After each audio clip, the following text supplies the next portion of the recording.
Hi hello welcome সন্তান আর এক মা।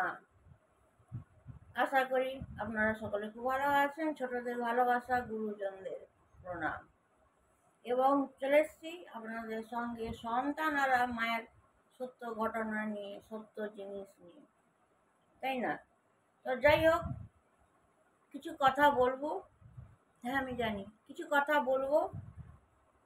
দুঃখের সয় পাঁশকুড়ার ব্যাপারটা, যেটা আপনারা সকলেই হয়তো ফেসবুকে দেখছেন যে পাঁশকুড়াটা পুরো কী ধরনের ডুবে গেছে। খুবই দুঃখিত। আমি নিজের পাঁশকুড়া এলাকার, আমি এক বৌমা, এক ডাক্তার ফ্যামিলির বৌমা। পাঁশকুড়ায় বাস করতাম, এখন তো আমি হলদিয়ায় বাস করছি। কিন্তু প্রত্যেক দিন যখন ফেসবুকটা দেখছি না, মানে চোখে দেখা যাচ্ছে না। খবরাখবর আছে সবার কাছে নিচ্ছি, যত আমাদের চেনা আছে।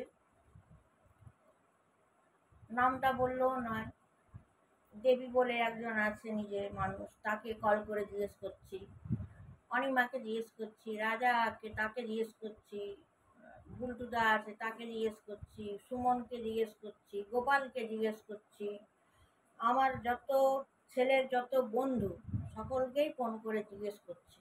প্রত্যেকের অবস্থা খুবই খারাপ। দৃশ্যগুলো দেখে মানে আমাদের ঘরের সামনেটা দেখেই আমি মাথায় হাত দিয়ে দিয়েছি। এর আগের বারে যখন একটা যখন বাঁধ ভেঙেছিল, সেটা ছিল কোথাকার যেন, এটা রানীহাটের ওখানে। ওই বাঁধ ভাঙাতে কিন্তু আমার ছেলে মেয়েকে মুড়ি আর জলের বোতল দিয়ে পাঠিয়েছিলাম। কিন্তু ওখানটা আমি যতটা পেরেছি আমি হেল্প করেছি। হ্যাঁ,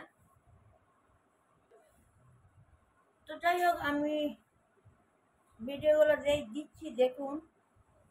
আর কালকে একটা সন্তানও মারা গেল, 12 বছরের, কারেন্ট খেয়ে। ছেলে তাকে নৌকা করে নিয়ে যাচ্ছে, তার মায়ের দৃশ্য দেখে এতটা কষ্ট লাগছে যে নৌকা করে এখন নিয়ে যাচ্ছে, তার মায়ের যে কতটা কষ্ট হচ্ছে সন্তানকে হারালো। আজকে অনেকগুলো ভিডিও দেখলাম, যারা একদমই নিরুপায়, তারা বলছে প্লিজ হেল্প করুন, একটু জলের, একটু মুড়ির। আমি সেটা নাম উল্লেখ করছি না। তো উচিত, একবার হয়েছিল যেমন আমি বলেছিলাম এর আগেও, ওইটা রানীহাটের দিকে বাঁধ ভেঙেছিল, তখন আমি না জল আর মুড়ি পাঠিয়েছিলাম, দানটা করে এসেছিলাম। এবং খড়গপুরেও যখন ছিলাম, এই মানে এখন না, 15-20 বছর আগেকার কথা, ঘূর্ণিঝড় যেটা উড়িষ্যা থেকে এসছিল, ওখানেও আমি চাঁদমারি হসপিটালে গিয়ে জল আর বিস্কুট দিয়ে এসেছিলাম। কিন্তু এইবারে আমার হাত পা বাঁধা, আমি চলে এসেছি এখানে হলদিয়াতে, কিন্তু দৃশ্যগুলো দেখা যাচ্ছে না। প্রত্যেকের ঘর ভেঙে গেছে, প্রত্যেকের জিনিস ভেসে চলে গেছে, কোনো ফার্নিচারও নেই। প্রত্যেকের খুবই খারাপ অবস্থা, একটাই কাপড় পরে আছে। এক একজনের বাড়িতে রান্না হচ্ছে না, এক একজনের কারেন্ট নেই।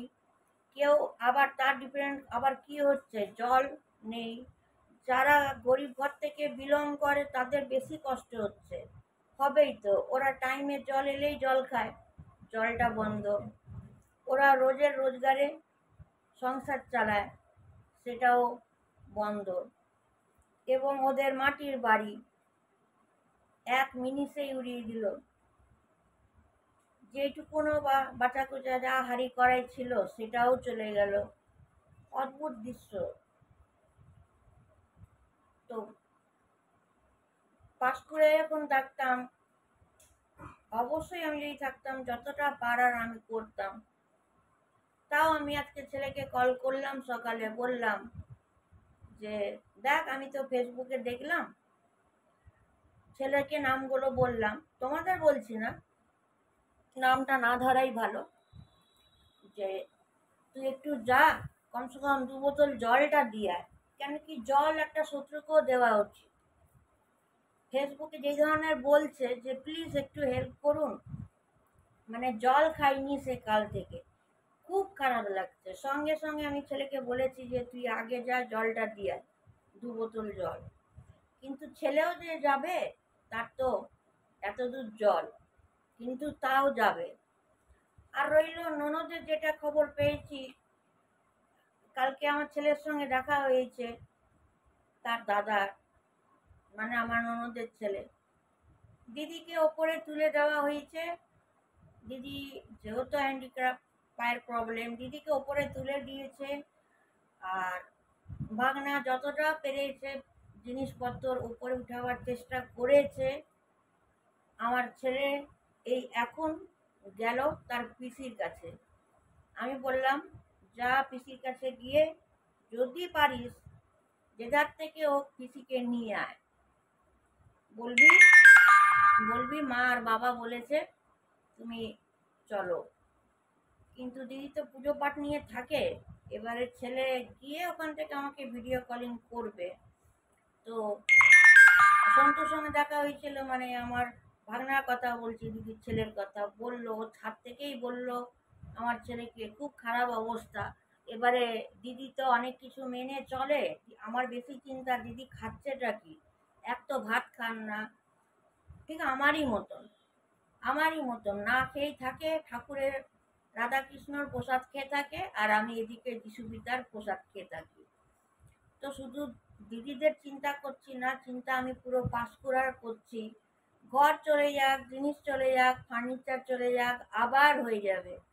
কিন্তু কাল থেকে এই পরকাপর এই জলে ভেসে ভেসে বাচ্চাগুলো মারা যাচ্ছে, কাকে সাপ কামড়ে দিচ্ছে, কাকে কারেন্ট শর্ট খেয়ে মারা যাচ্ছে, কে এমনি ডুবে চলে গেল। এটার জন্য আপনারা সকলে মিলে প্রে করুন প্লিজ। ঘর বাড়ির জন্য বলছি না, কোনো প্রে করতে হবে, জিনিসপত্রের জন্য প্রে করতে হবে না, সব চলে আসবে একদিন, আবার সব গড়ে উঠবে। এইটুকুন প্রে করুন মাদের কাছ থেকে যেন সন্তানরা না চলে যায়। যেই দৃশ্যটা আমি কাল দেখেছি, দেখে নিন, কিছু ক্লিপ ছাড়ছি, তখনই দেখলে বুঝতে পারবেন। শুধু প্রে করুন কোনো মায়ের কোল যেন খালি না হয়ে যায়, এটাই আমার অনুরোধ রইল সন্তান হারা এক মায়ের চ্যানেলে। তবেই তো নাম রেখেছি সন্তান হারা মা। ঠিক আছে, লাইক শেয়ার কমেন্ট সাবস্ক্রাইব করুন।